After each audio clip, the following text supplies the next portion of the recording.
Hello and welcome back to another episode from the Cricket Badgers, and today we're having our very first episode of the Inswingers podcast.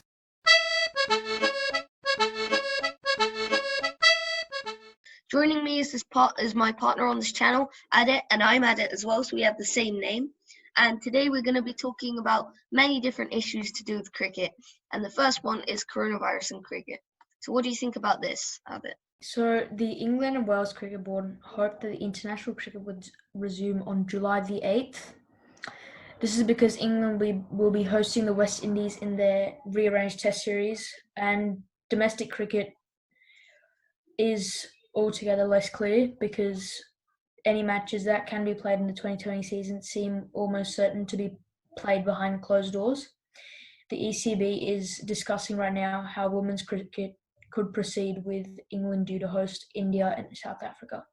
So one of the issues that they've had is England fast bowler, and also the chief executive of the ECB. He said that a fast bowler needs 6 or 7 weeks to prepare, and James Anderson has said that 7 days would not be enough preparation time because they're saying they would play without a warm-up game if required, but they're having issues with fast bowler preparation.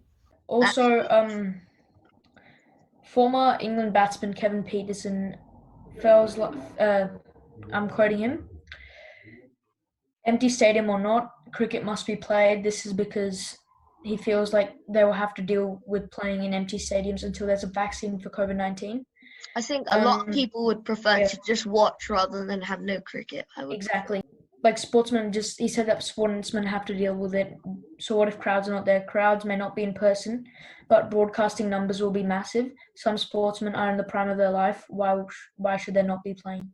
Yeah, and also some coaches in the county circuit in England, at least, they're saying that the county circuit could return by July 2020. So it could be soon. We don't know. It's a problem. Yeah. Obviously, also I had booked tickets for the 100, the new competition, but that looks like it's being banned until 2021. So it's going to be postponed. So that's quite sad. But I'm not sure if they're even going to do it now because all the financial issues and things to do with that. Yeah, that's another point I was going to bring up. Due to this pandemic, players' salaries have been reduced by a big margin. Yeah. And most of them are not happy at all. And part of that is the IPL. Imagine how much money these guys were earning from that. I think they still get their auction fees, but they don't get paid per match as they would have. Yes. So they're saying it could play in September though. Okay. That would affect. So what do you think about this? So if the IPL plays in September, there's other series on and then. So what do you think should be given priority, the IPL or those series? I feel like this can be debatable, but I feel like IPL would be a bit more, like you should prioritize IPL as it is a world-known IPL league, T20 league, and it's way more popular than some of the series that are happening. And I just feel like having that come up first when cricket resumes will be a big comeback, and international cricket should hope to bounce back after the IPL. Yeah, I agree as well. But the problem is, some people, test cricket enthusiasts, would be saying that this is another step in T20 taking over. So that was one of our other topics, wasn't it? Yes. T20 and test cricket. We might as well touch on that now. People are saying that if IPL goes ahead and test cricket, one test cricket series is blocked because of the IPL, that would be a step in saying, look, IPL is more important, T20 is more important than test, and they're saying that's a step in the wrong direction.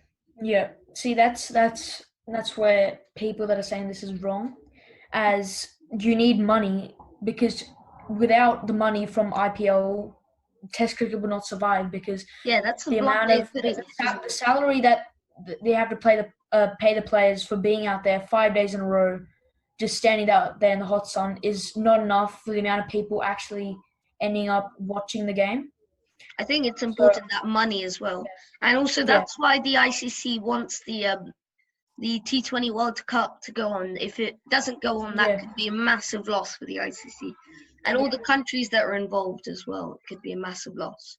Okay, so also I researched this. Edgbaston is also turned into a distribution center. Oh, that's quite interesting. Yeah, and I think players are donating salaries in the Premier League as well, Yeah, the Football League, so I'm not sure. yeah. And the ECB is in regular contact with the EFL, so they're going to work together on how it's going to return. And yeah. So then Yeah. next topic we have is Umar Akmal banning. I believe you did some research on that. So what Yeah. information do we have about that? So he refused to go into detail in his 2 meetings to say that he actually did match fixing, but due to evidence, the Pakistan Cricket Board PCB has given him a 3-year ban. Well, it's quite So bad. he'll come back Him in and February. Shakib, but he wasn't really playing with the Pakistan team, was he though? No, he was in fact this happened in the PSL. Oh, okay. There's been quite a few issues with that PSL now, hasn't there, in terms of match Yes, fixing? it has. Yeah. So do we have any other information on that? So I remember watching an interview a couple of days ago, and his brother was very shocked that he had been banned. I'm not sure whether he supports his brother's actions or something, but he was very upset about his brother being banned. Cameron Akmal. Okay, so he's fairly young, 29, and this like he was suspended just hours before he was going to represent Quetta Gladiators against Karachi. Okay, Sky Watchalong, hashtag Sky Watchalong. It's our next topic. So I found it quite engaging, its reactions to games. But apparently for the Headingley test match, they were U-turning, they weren't clear about what they were going to do, whether they're going to do the whole thing. And they said that one person described it as a Zoom call with your nan because of the poor connection issues and everything like that.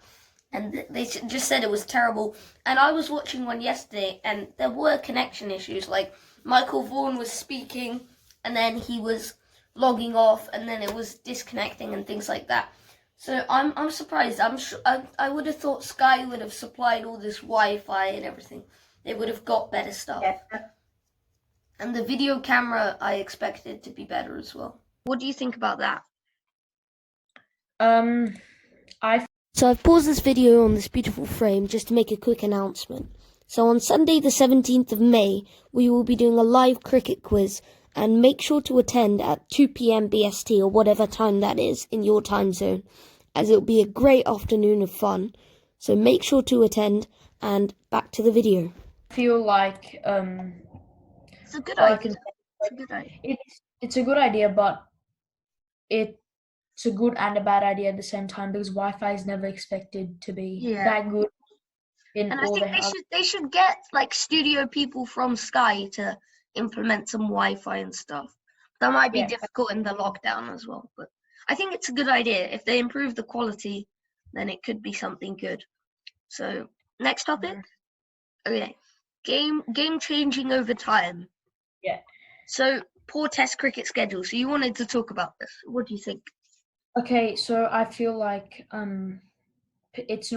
Test cricket is not as exciting as it was back then, because the introduction to T20 cricket and limited overs cricket has really, and the 100 as well now. Yeah, the 100. I feel like it's really reduced the enthusiasm for watching a Test match, whereas now you see in a 20 over, like in a Test stadium, there's only like at a maximum there's only like 20,000 people actually there. Yeah. And normally there's in a ODI game, there's in MCG there's probably a packed stadium. So I feel like, and I think there's an extra problem with the coronavirus now. People might be worried to go for 5 days. That could also be an issue. So I think people are not more into just watching the beautiful game. They're more into just watching cool shots being played. But I of think like I think people could get into it, and the thing is, it's a game that requires time to understand. But the problem Yeah. is that people might not have the time now, especially with the busy schedules and Yeah. coronavirus on top of that. And that's the problem with it, isn't it? And also that you wanted to speak about the poor Test cricket schedule this summer, if it ever does happen. So you're going to say, Yeah. the So country. the reason Test cricket enthusiasm, one of the reasons is because they're having worthless Test matches, one-sided Test matches, and also like Test matches like that no one wants to watch. Mhm. And what do you think of the World Championship, Test World Championship that the ICC are doing? I think it's a step in the right direction. What about you? I think if they start advertising more, I think Test cricket will come back to life. And that's a big thing, isn't it? We haven't seen many cricket advertisements. I've looked all over YouTube and I've only found 2 or 3, and they're old ones.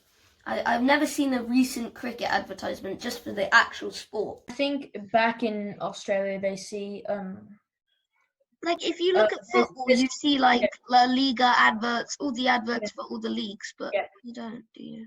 See, in Australia they Fox Sports. Yeah. Yeah, they like mostly advertise Test cricket with like Mitchell Starc, Steve Smith. But that's good though. They're at least doing some advertising. See, in Australia, I feel like Test cricket isn't going down as much, nor is it coming back up. I think it's staying at a decent level. Yeah, I think the quality of the players in the country is correspondent with the amount that people like it as well. So the next topic we have is our best batsman and bowler. So our last thing on this podcast. So what do you have there? So we also have an all-rounder. Sorry, I forgot. We also have to pick an all-rounder. So tell us our choice. My favorite batsman. I have to give reasons, don't I? Yeah. Okay. So my favorite batsman is Virat Kohli. Yeah. Just because he is pure class. And that was tough. I was going to pick him as well, but it was... you just know that he has Sachin's style, Sachin's way that he plays. Yeah. So I think he will break the 100 centuries record. Yeah. In the coming years. I think that's possible as well, especially considering the volume of cricket that India plays. So my best batsman, even though you live in Australia, you haven't gone with Steve Smith. I've gone with Steve Smith. So obviously he's the best in Test cricket, undoubtedly. So that's the best format in my opinion. So that's why I picked him. And he's great in all formats. It's not that he's terrible in each. And so bowlers now. You have to pick a bowler. My favorite bowler was Pat Cummins. Interesting. Okay, you've gone with the Aussie now. Yeah. You've gone with the Aussie. Okay, can you say some reasons why? Okay. So this is because he has perfect line and length, has a knack of getting lots of wickets. It just feels that when he's bowling, he can always pick up a wicket, doesn't it? Just every time he's bowling. And I think it was against the Ashes that he showed really good batting performances. Yeah, he got a couple of. He's decent with the bat. He bats all right. Yeah. He's got a good bat. Okay, so is that why you picked him? So let's go with my one. So I've gone with an Indian, unlike you. We've got one Aussie and one Indian. I've gone with Jasprit Bumrah because he's consistent. Like I said with Pat Cummins, he's always looks like he's going to get a wicket. And the unorthodox, like he's so unusual, yet he's still so good. And it just it's not just about how good he is. He's brilliant, of course, but how amazing he is to watch. Like it's such a brilliant player to watch. So now for the all-rounder, I think you picked the same as me. Knowing you probably picked the same one as me. Yeah, probably. It's a pretty obvious choice. I picked Ben Stokes. Yeah, so did I. Okay. I did this because he's a good player all round, and he's a great fielder, but mainly because he carried England to a World Cup victory against New Zealand. Not to say that the other players didn't do anything, it's just that he was a predominant player in the game. Yeah, I agree as well. I think just the 2019 that he just had a brilliant with that Headingley and everything, and his bowling as well is great. He's quite a good bowler.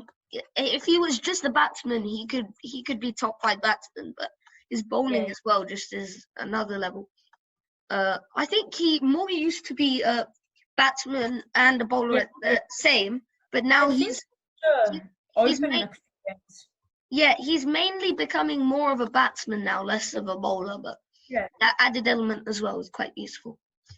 So that's it for today. But wait, if you would like to feature on our podcast in future episodes, email us. The link should be in the description to our email. So tell us what you have to offer to the podcast and we'll have a discussion and then maybe you could be a guest on our podcast. Make sure to check out these other videos from our channel, subscribe to keep up to date, and I will see you next time.